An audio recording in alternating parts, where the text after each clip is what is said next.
Ve kardeşlerim, Resulullah'ın evinde olmadığı halde, bizim evimizde olan ya da Resulullah sallallahu aleyhi ve sellemin evinde olması gerektiği halde bizim evimizde olmayan şeyler konuşuyoruz. Bunlardan biri de misafir ve ikram meselesidir. Misafir ve ikram meselesidir.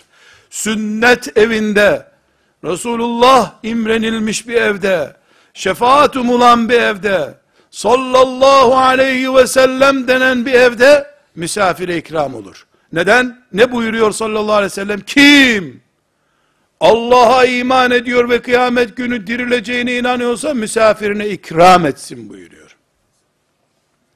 Misafirine şov yapsın demiyor. İkram etsin diyor.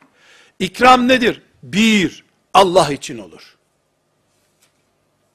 Allah için olan bir ikramın da cep telefonuyla fotoğrafı çekilmez. Bu sofranın bir fotoğrafını çekelim dedin mi, selam olsun, gitti her şey. Hatıra kalsın.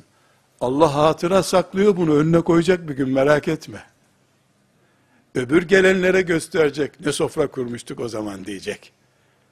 Gitti sofra, leş oldu, gübre oldu, gitti o sofra. Hatıra fotoğrafı yok. Çekiyor melekler, sen merak etme. Hem ne fotoğraf çekiyorlar.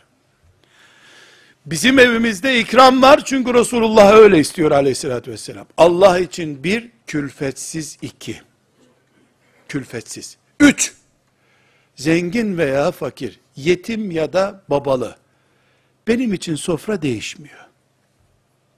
Eğer forslu biri geldiğinde, işte şöyle siyasetçi, şuradan buradan meşhur biri geldiğinde, okul müdürü, çocuğun okul müdürü geldiğinde, kurduğun sofrada kim menü?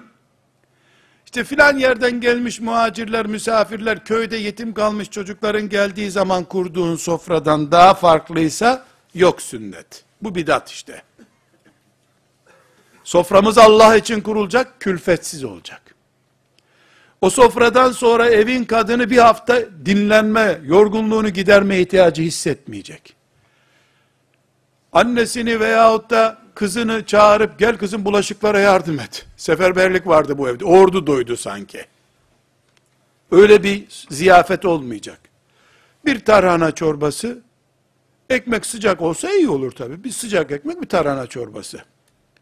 Ya tiyatro mu oynuyoruz? Hayır, Allah için iş yapıyoruz. Yedikten sonra yiyenler doğru hastaneye, bakıma, diyete, yedirenler de doğru bulaşıkhaneye. Buna misafirlik mi denir? Bu sünnet değil. Bu Roma kültürü.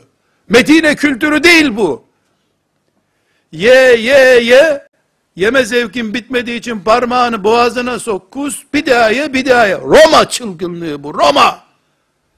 İstanbul'da Sultan Fatih'in fethettiği şehirde olabilir senin evin, ama kültürün Roma kültürü. İkram evlerimizin zinetidir. Resulullah sallallahu aleyhi ve sellemin hatırasıdır. Sünnetidir. Allah için olacak. Külfetsiz olacak. Hastaneye sevk ettirmeyecek. Doktorlara malzeme oluşturtmayacak. Ve fakirmiş, zenginmiş, forsluymuş hiç önemli değil. Olur mu böyle bir şey? Müslümanın evinde olur. Çünkü Müslüman Allah'tan başkasını dert etmez kendine.